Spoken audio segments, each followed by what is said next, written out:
ನಮ್ಗೊಂದು ಯಾವ್ದಾದ್ರು ಒಂದು ನಿರ್ಣಯ ಮಾಡಿ ನಮ್ಗೆ ಫಿಕ್ಸ್ಡ್ ಸ್ಯಾಲರಿ ಜಾಸ್ತಿ ಬೇಡ, ಸುಮಾರು 10,000 ಕೊಡ್ತೀವಿ ನೀವ್ ಹೇಳಿದೀರಾ, ಅದನ್ನ ಉಳಿಸ್ಕೊಳ್ಳಿ. ನಿಮ್ ಮಾತು ಕೊಟ್ಟಿರೋ ಮಾತು ಉಳಿಸ್ಕೊಳ್ಳಿ. ನಾವು ಕೆಲಸ ಮಾಡೋದು ಅಷ್ಟೇ 24/7. ಯಾವ ಟೈಮಲ್ಲಿ ಎಲ್ಲಿರ್ತೀವಿ, ಯಾವಾಗ ಇರ್ತೀವಿ ಏನು ಗೊತ್ತಾಗಲ್ಲ. ಮನೆಯಲ್ಲಿ ಎಂತ ಪರಿಸ್ಥಿತಿ ಇರ್ಲಿ, ಒಂದು ಸಾವಾಗಿರ್ಲಿ, ಅವ್ರನ್ನ ಬಿಟ್ಟು ನಾವು ಡೆಲಿವರಿ ಕೇಸ್ ಹೋಗ್ಬೇಕು. ದಯವಿಟ್ಟು CM ಸಾಹೇಬ್ರುಗಳು ಹೇಳ್ತಾ ಇದೀವಿ, ಕೈ ಮುಗ್ದು ನಿಮ್ಮ ಅಕ್ಕ ತಂಗಿದಿರಂತ ತಿಳ್ಕೊಳ್ರಿ. ನಮ್ಮ ಹೆಣ್ಮಕ್ಳಿಗೆ ಜಾಸ್ತಿ ಗೋಳಿಕೊಂಬೇಡ್ರಿ.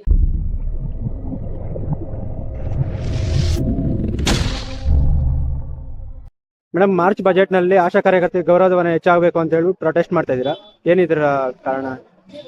ಸರ್, ಹೋದ ವರ್ಷ 2025 ಜನವರಿ 10ನೇ ತಾರೀಕು ನಾವು ಬಜೆಟ್ ಅಲ್ಲಿ ಬಿಡುಗಡೆ ಮಾಡ್ತೀವಿ, ಮಾರ್ಚ್ ಅಲ್ಲಿ ಬಿಡುಗಡೆ ಮಾಡ್ತೀವಿ ಅಂತ ಹೇಳಿದ್ರು. ನಾವು ಜನವರಿಯಲ್ಲಿ ನಾವು ಸ್ಟ್ರೈಕ್ ಮಾಡಿದ್ವಿ. ಸುಮಾರು 14 ತಿಂಗಳಾಗಿದೆ. ಇದುವರೆಗೂ ನಮ್ಗೆ CM ಒಂದು ಮೀಟಿಂಗು ಕರೆದಿಲ್ಲ, ನಮ್ಗೆ ಯಾವ ಬಜೆಟ್ ರೈಸ್ ಮಾಡಿಲ್ಲ. ಪದೇ ಹೆಣ್ಮಕ್ಳನ್ನ ಬೀದಿಗಿರಿಸಿ ಎಲ್ರು ಮಕ್ಳು ಮರಿ ಕೆಲಸ ಕಾರ್ಯ ಎಲ್ಲ ಬಿಟ್ಟು ಕರ್ಕೊಂಬಂದು ಫ್ರೀಡಂ ಪಾರ್ಕ್ ಅಲ್ಲಿ ಕುಂದಿಸಿದ್ದಾರೆ. ನಮ್ಗೊಂದು ಯಾವ್ದಾದ್ರು ಒಂದು ನಿರ್ಣಯ ಮಾಡಿ ನಮ್ಗೆ ಫಿಕ್ಸ್ಡ್ ಸ್ಯಾಲರಿ ಜಾಸ್ತಿ ಬೇಡ, ಸುಮಾರು 10,000 ಕೊಡ್ತೀವಿ ನೀವ್ ಹೇಳಿದೀರಾ, ಅದನ್ನ ಉಳಿಸ್ಕೊಳ್ಳಿ. ನಿಮ್ ಮಾತು ಕೊಟ್ಟಿರೋ ಮಾತು ಉಳಿಸ್ಕೊಳ್ಳಿ. ನಾವು ಸುಮಾರು 4 ದಿನ ಹೋರಾಟ ಮಾಡಿದ್ವಿ, ಇಲ್ಲ ಅಹೋರಾತ್ರಿ ಇಲ್ಲೇ ಹೋರಾಟ ಮಾಡಿದ್ವಿ. ಆ ಮಾತಿಗೆ ನೀವು ಹೊಸದಾಗಿ CM ಆಗಿದ್ದೀರಾ, ನಿಮ್ ಮಾತಿಗೆ ಬೆಲೆ ಕೊಡ್ಬೇಕು ಅಂತ ನಾವು ಬಂದು ಎಲ್ಲರೂ ಹೇಳಿದ್ರು. ಎಲ್ಲರ ಸಮ್ಮುಖದಲ್ಲಿ ಮೀಡಿಯಾ ಮೂಲಕ ಪತ್ರಿಕಾ ಮೂಲಕ ಎಲ್ಲ ತಿಳಿಸಿದ್ದಾದ್ಮೇಲೆ ನಾವು ಮನೆಗಳು ಕಳಿಸ್ಬಿಟ್ಟು ಫ್ರೀಡಂ ಪಾರ್ಕ್ ಇಂದ ಎಂದು ಆಮೇಲೆ ಎಲ್ಲಿ ಒಂದು ಸರಿ ನಮ್ಮ ಮಾತುಕತೆ ಕರೆದ್ರ ಒಂದು ಆಶಾ ಕಾರ್ಯಕರ್ತರು ಎಷ್ಟು ಜನ ಇದ್ದಾರೆ, ಅಷ್ಟು ಜನ ಆಶಾಗಳಿಗೆ ಒಂದು ಬೆಲೆ ಇಲ್ವಾ? ಎಷ್ಟು ಸಾರಿ ನಾವು ಹೋರಾಟ ಮಾಡಿದೀವಿ, ಎಷ್ಟು ಜನ ಹೆಣ್ಮಕ್ಳು ನಿಂತು ಬಂದಿವಿ. ನಾವು ಕೆಲಸ ಮಾಡೋದು ಅಷ್ಟೇ 24/7. ಯಾವ ಟೈಮಲ್ಲಿ ಎಲ್ಲಿರ್ತೀವಿ, ಯಾವಾಗ ಇರ್ತೀವಿ ಏನು ಗೊತ್ತಾಗಲ್ಲ. ಮನೆಯಲ್ಲಿ ಎಂತ ಪರಿಸ್ಥಿತಿ ಇರ್ಲಿ, ಒಂದು ಸಾವಾಗಿರ್ಲಿ, ಅವ್ರನ್ನ ಬಿಟ್ಟು ನಾವು ಡೆಲಿವರಿ ಕೇಸ್ ಹೋಗ್ಬೇಕು. ಅಲ್ಲಿ ಹೆಚ್ಚು ಕಡಿಮೆ ಆದ್ರೆ ನಮ್ ಹೊಣೆ. ಇವಾಗ ಒಂದು ಮನೆಯಲ್ಲಿ ಡೆತ್ ಆಗಿರುತ್ತೆ, ಅವ್ರನ್ನ ಬಿಟ್ಟು ಹೋಗ್ಲೇಬೇಕು, ಇಲ್ಲ ಬೇರೆ ಆಶಾ ಕಾರ್ಯಕರ್ತರ ನಾವು ನೇಮಿಸ್ಬೇಕು. ಈ ತರ ಕೆಲಸಗಳೆಲ್ಲ ಕೊಟ್ಟಿದ್ದಾರೆ. ನಾವು ಕೋವಿಡ್ ಅಲ್ಲೆಲ್ಲ ಕೊರೋನಾ ವಾರಿಯರ್ಸ್ ಅಂತೆಲ್ಲ ಅಂದ್ರಿ, ಈಗ ಯಾಕೆ ಕೊಡ್ತಿಲ್ಲ ನಮ್ಗೆ? ಇವಾಗ ಏನ್ ನಿಮ್ಗೆ 7,000 ಕೊಡ್ತೀರಾ? ಸ್ಟೇಟ್ ಇಂದ 2,000 ಮತ್ತೆ ಕರ್ನಾಟಕದಿಂದ ಬರೀ 5,000 ಕೊಡ್ತಿದ್ದೀರಲ್ಲ, ನಮ್ಗೆ ಏನ್ ಸಾಲುತ್ತೆ? ನಿಮ್ ಸಿಲಿಂಡರ್ ದುಡ್ಡು ಎಷ್ಟು ಹಾಕಿದೀರಾ? ನೀವು ಒಂದೊಂದು ಬೆಲೆನು ಎಷ್ಟೆಷ್ಟು ಏರ್ಸಿದೀರಾ? ಅದಕ್ಕೆ ನಮ್ಗೆ ಆಶಾಗಳಿಗೆ ಏನ್ ಒಂದ್ ತರಕಾರಿ ತಗೊಂಡ್ ತಿನ್ನಕ್ಕಾಗುತ್ತಾ?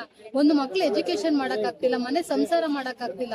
ನಾವು ಓಡಾಡೋ ಚಾರ್ಜ್ಗಳು ಇವಾಗ ಏನು ಬಸ್ ಫ್ರೀ ಇರುತ್ತೆ, ಬಸ್ ಫ್ರೀ ಇಲ್ಲ ಅಂದ್ರೆ ನಾವು ಓಡಾಡೋ ಚಾರ್ಜ್ 3,000-4,000 ಆಗುತ್ತೆ. ಅಷ್ಟು ಇಂಟೀರಿಯರ್ ಏರಿಯಾಗಳಿಗೆಲ್ಲ ಹೋಗ್ಬೇಕಾಗುತ್ತೆ. ದಯವಿಟ್ಟು CM ಸಾಹೇಬ್ರುಗಳು ಹೇಳ್ತಾ ಇದೀವಿ, ಕೈ ಮುಗ್ದು ನಿಮ್ಮ ಅಕ್ಕ ತಂಗಿದಿರಂತ ತಿಳ್ಕೊಳ್ರಿ. ನಮ್ಮ ಹೆಣ್ಮಕ್ಳಿಗೆ ಜಾಸ್ತಿ ಗೋಳಿಕೊಂಬೇಡ್ರಿ.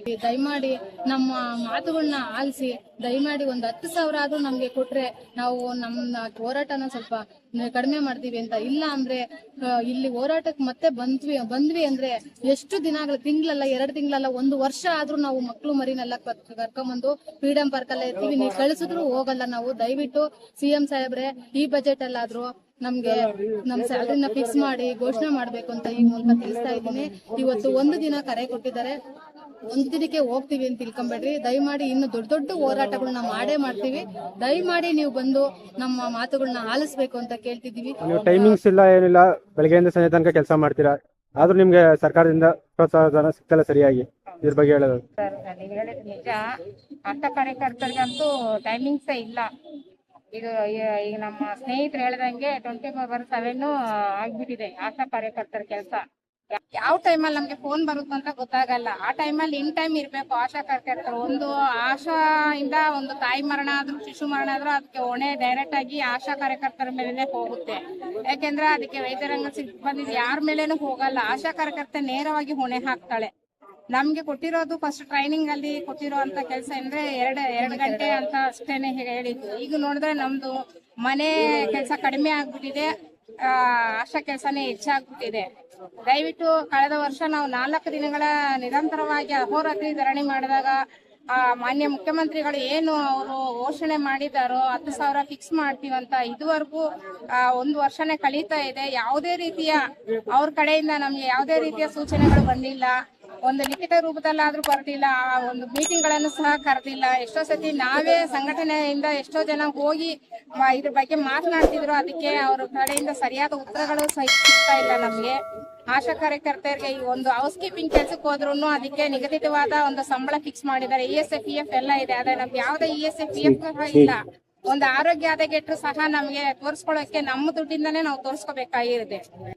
ನಮ್ಮೆಲ್ಲ ಆಶಾ ಕಾರ್ಯಕರ್ತರ ಪರವಾಗಿ ಏನು ಅವ್ರು ಘೋಷಣೆ ಮಾಡಿದಾರೋ ಅವ್ರು ಕೊಟ್ಟ ಮಾತಿನಂತೆ ಅವ್ರ ಮಾತನ್ನು ಉಳಿಸ್ಕೊಳ್ಬೇಕಾಗಿ ನಮ್ಮ ಆಶಾ ಕಾರ್ಯಕರ್ತರ ಪರವಾಗಿ ಸಂಘಟನೆ ಪರವಾಗಿ ನಾವು ಕೇಳ್ಕೊಳ್ತಾ ಇದ್ದೀವಿ.